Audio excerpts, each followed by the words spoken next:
Good morning six class. मैं आज आप लोगों को आपकी संस्कृत पुस्तक रुचिरा के 8th लेसन को पढ़ा रही हूँ बच्चों। आपके सामने लिखा हुआ है अष्टमः पाठः, 8वां पाठ। ये गिनती है संस्कृत की, ठीक है। और इस पाठ का नाम है सूक्ति स्तबक। सूक्ति स्तबक 3 शब्दों से मिलकर बना हुआ है। सूक्ति में 2 शब्द हैं, स में छोटे उ की मात्रा और उक्ति और स्तबक। तो सु का मतलब होता है, स में छोटे उ की मात्रा जब लगती है उसका मतलब होता है अच्छी, उक्ति का मतलब होता है कथन और स्तबक का मतलब होता है गुच्छा, बंच। तो इस पाठ का मतलब हुआ सूक्ति स्तबक, यानी कि अच्छी बातों की मतलब गुच्छा या झुंड, बंच, मतलब अच्छी बातें इन श्लोकों में एक साथ कही गई हैं। तो बच्चों, हमारा जो संस्कृत साहित्य है वो नैतिक शिक्षाओं से भरा पड़ा है और आज पूरे विश्व में हमारे देश की संस्कृति और संस्कृत को सराहा जाता है और उन्हें कई बार अनेक विषयों में, मीटिंग्स में या वाद विवाद में या भाषण में प्रयोग भी किया जाता है। भारतीय संस्कृति और संस्कृत की बात बहुत होती है।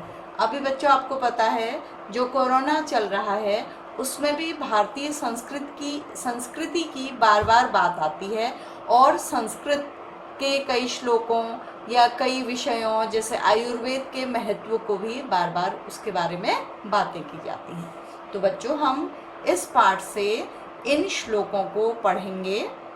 उससे पहले कि हम इन श्लोकों को पढ़ें, मैं सबसे पहले आपको इस पाठ के शब्द अर्थ जो हैं, इस पाठ के कठिन शब्दों के अर्थ दिए गए हैं, इस पाठ के साथ ही उनका उच्चारण करके बताऊंगी तथा उनका अर्थ बताऊंगी। तो बच्चों, पहले हम शब्द अर्थ में ही आते हैं, उसके पश्चात हम श्लोकों को एक एक करके पढ़ेंगे और उनका अनुवाद जानेंगे।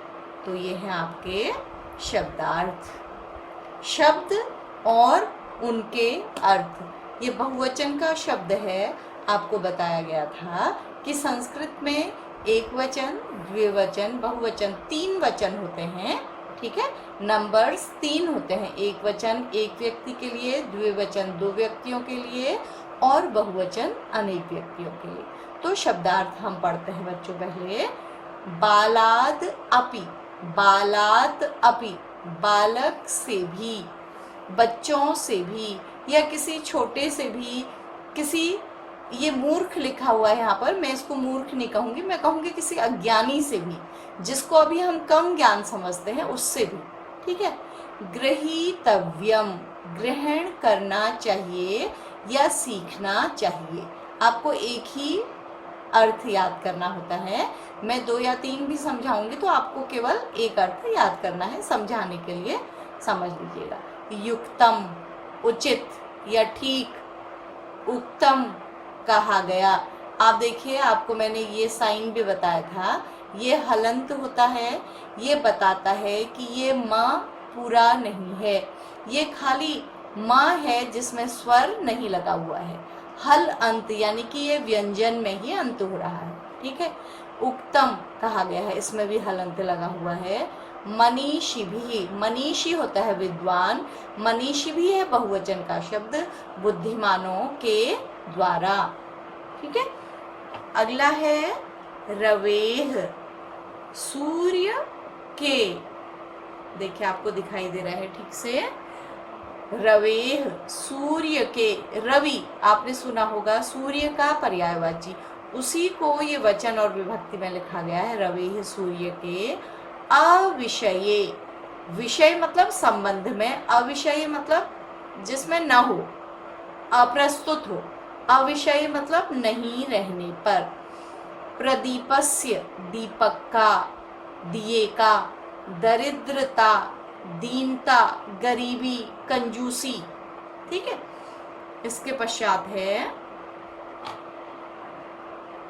प्रिय वाक्य प्रदानेन। बच्चों देखो इसमें फिर 3 शब्द हैं, प्रिय अच्छा, वाक्य वाक्य सेंटेंस, प्रदानेन बोलने में या देने में, तुष्यंती संतुष्ट होते हैं, बहुवचन की क्रिया है। जैसे आपको बताया था पठंती, वैसे ही है, संतुष्ट होते हैं या प्रसन्न होते हैं। मानवाह मनुष्य, बहुवचन में है मनुष्य, अनेक मनुष्य। तस्मात् इसलिए, वक्तव्यम बोलना चाहिए, कहना चाहिए, वचने वचन में, बोलने में। ठीक है, आगे बढ़ते हैं हम, और होंगे इसके शब्द अर्थ। हाँ देखिए इनको, साधितः साधा गया या उपयोग किया गया या प्रयोग किया गया। भवेत होना चाहिए। सार्थकः प्रयोजन से युक्त, किसी कारण से युक्त। ठीक है, मीनिंगफुल। आप इसकी इंग्लिश जो वर्ड्स हैं इसके लिए, इनको भी पढ़ सकते हैं, इनको आप लिख नहीं सकते, बस अपनी तैयारी के लिए, अपने याद करने के लिए पढ़ सकते हैं। काकः कौवा, कौवे को क्या कहते हैं संस्कृत में? काकः। कृष्णः काला। पिकः कोयल। पिक काकयोः, कोयल और कौवे में 2 शब्द मिले हुए हैं। देखिए, पिक माने कोयल, काकयोः माने कौवा। प्राप्ते आने पर। ठीक है, आप देखिए, आपको ये दिखा, प्राप्ते आने पर, प्राप्त होने पर। गच्छन जाता हुआ या चलता हुआ।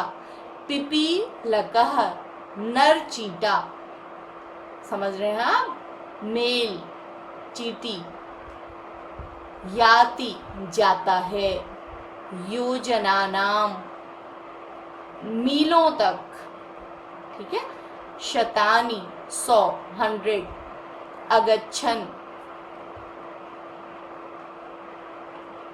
अगच्छन न चलते हुए, गच्छन माने जाते हुए, चलते हुए लगातार। अ लगने से क्या बन जाता है? शब्द विलोम हो जाता है। अगच्छन न चलता हुआ। वैनतेयः गरुड़।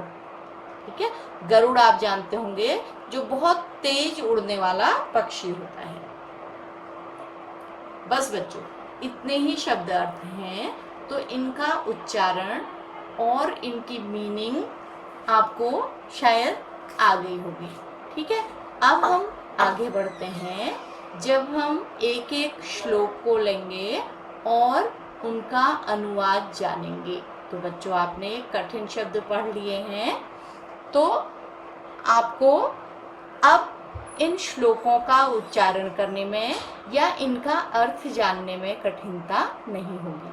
तो बच्चों, मैंने आपको बताया था, सूक्ति स्तबक अच्छी बातों का समूह इस पाठ का नाम है। तो हम एक एक श्लोक को पढ़ते हैं और इसका अनुवाद बताते हैं। और बच्चों, अनुवाद बताने से पहले मैं आपको आज का लिखित काम बता रही हूँ कि आपको शब्द अर्थ लिखने हैं अपनी कॉपी में, और एक एक श्लोक कॉपी करना है और फिर उसका अनुवाद लिखना है। ये श्लोक कॉपी इससे करिएगा आप, अनुवाद मैंने आपको अटैचमेंट्स के साथ भेजा है, उससे कॉपी करेंगे। और बच्चों, एक ध्यान रखिएगा कि आप हिंदी में भी लिखने में कोई गलती नहीं करेंगे, सारी स्पेलिंग सही लिखेंगे बच्चों। तो बालाद अपि, बच्चों से भी या कम ज्ञान वालों से भी, ग्रहीतव्यम ग्रहण कर लेना चाहिए या बच्चों सीख लेना चाहिए। युक्तम अयुक्तम मनीषिभिः, जो अच्छा है मनीषिभिः विद्वानों को। तो इस लाइन का अर्थ हो गया, विद्वानों को, अच्छी बातों को बच्चों से भी या कम ज्ञान वालों से भी ग्रहण कर लेना चाहिए। रवेह, फिर उन्होंने इसमें अपनी बात को कहा है। इसका मतलब ये है बच्चों, आपको मतलब लिखना नहीं है, मैं समझा रही हूँ कि कोई अगर बड़ा विद्वान है, बड़ा व्यक्ति है, अगर छोटा बच्चा भी कुछ अच्छी बात कर रहा है तो उसे सुन लेना चाहिए। ठीक है, उदाहरण कैसे दिया है कि रवेह अविषयेह, सूर्य के न रहने पर, किम क्या, न नहीं, प्रदीपस्य दिए का, प्रकाशनम प्रकाश नहीं होता। मतलब क्या है कि सूर्य जब नहीं होता है, अनुपस्थित होता है, क्या दिए का प्रकाश काम नहीं आता, अर्थात काम आता है। तो फिर पूरा मैं अनुवाद बता रही हूँ कि विद्वानों को बच्चों से भी अच्छे ज्ञान को ग्रहण कर लेना चाहिए। सूर्य के न रहने पर क्या दिए का प्रकाश काम नहीं आता, अर्थात काम आता है। मतलब हमारे जीवन में छोटी छोटी चीज़ें भी क्या होती हैं, महत्वपूर्ण होती हैं। या हमें कभी भी जीवन में कोई बच्चा या जिसे हम अपने से कम बुद्धिमान समझते हैं, वो भी अच्छी बातों की सीख हमें दे सकता है। तो आपको इसका क्या लिखना है, केवल अनुवाद लिखना है, इसे समझाना नहीं है। तो आपको एक श्लोक समझ में आ गया है बच्चों। हम दूसरे श्लोक की ओर बढ़ें। आप इसको उच्चारित करिएगा मेरे साथ। पुस्तके पठितः पाठः जीवने नैव साधितः, किं भवेत् तेन पाठेन जीवने यो न सार्थकः। आपको इन विसर्गों का ध्यान रखना है। पुस्तक में पठितः पढ़ा गया, पाठः पाठ, जीवन में न एव नहीं, साधितः अपनाया जाता है, किम क्या, भवेत होता है, तेन पाठेन उस पाठ से, जीवने जीवन में, यो जिसे, न सार्थकः जो अपनाया नहीं जाता है, जिसे सार्थक नहीं किया जाता है। अर्थात पुस्तक में पढ़े गए पाठ को यदि जीवन में नहीं अपनाया जाता है तो उस पाठ का क्या लाभ जो जीवन में नहीं अपनाया गया, या जीवन में जिसकी सार्थकता नहीं है, जिसका महत्व नहीं है। क्या मतलब है बच्चों इसका, कि हम पुस्तकों में अच्छे अच्छे पाठ पढ़ लेते हैं लेकिन उन्हें अपने जीवन में नहीं अपनाते हैं, तो वो पाठ हमारे लिए क्या है, व्यर्थ हैं। मतलब क्या कहा जा रहा है छात्रों से या बच्चों से, कि जो आप पुस्तक में अच्छी बातें पढ़ते हैं उन्हें आपको अपने जीवन में भी अपनाना चाहिए। ठीक है। अब थर्ड पढ़िए आप, प्रिय। अलग अलग शब्द, इसमें बहुत सारे शब्द हैं। देखिए, प्रिय, वाक्य, प्रदानेन, 3 शब्द हैं। सर्वे तुष्यन्ति मानवाः तस्मात् प्रियम ही वक्तव्यम वचने का दरिद्रता। प्रिय अच्छा, मीठा, वाक्य, वाक्य प्रदानेन देने से या बोलने से, सर्वे सभी, तुष्यन्ति संतुष्ट हो जाते हैं, मानवाः लोग। तो प्रिय वाक्य बोलने से सभी मानव संतुष्ट हो जाते हैं या प्रसन्न हो जाते हैं। तस्मात् किस लिए, प्रियम ही वक्तव्यम इसलिए, प्रियम मीठा, ही वक्तव्यम बोलना चाहिए, वचने बोलने में, का क्या, दरिद्रता कंजूसी। तो प्रिय वाक्य बोलने से सभी मानव खुश हो जाते हैं या प्रसन्न हो जाते हैं, इसलिए प्रिय ही बोलना चाहिए। बोलने में किस बात की कंजूसी। तो बच्चों इसमें आपको क्या सिखाया गया है कि हमें सभी लोगों से अच्छी तरह से बात करनी चाहिए जिससे सब लोग क्या रहें, खुश रहें। मतलब किसी को अपनी बातों से दुखी नहीं करना चाहिए। तो ये आपके लिए सीखने योग्य बात है बच्चों जीवन में, कि बोलने में हमारा कुछ भी खर्च नहीं होता है। तो हमें किसी से कर्कश या खराब बातें, क्रोध में भरी हुई बातें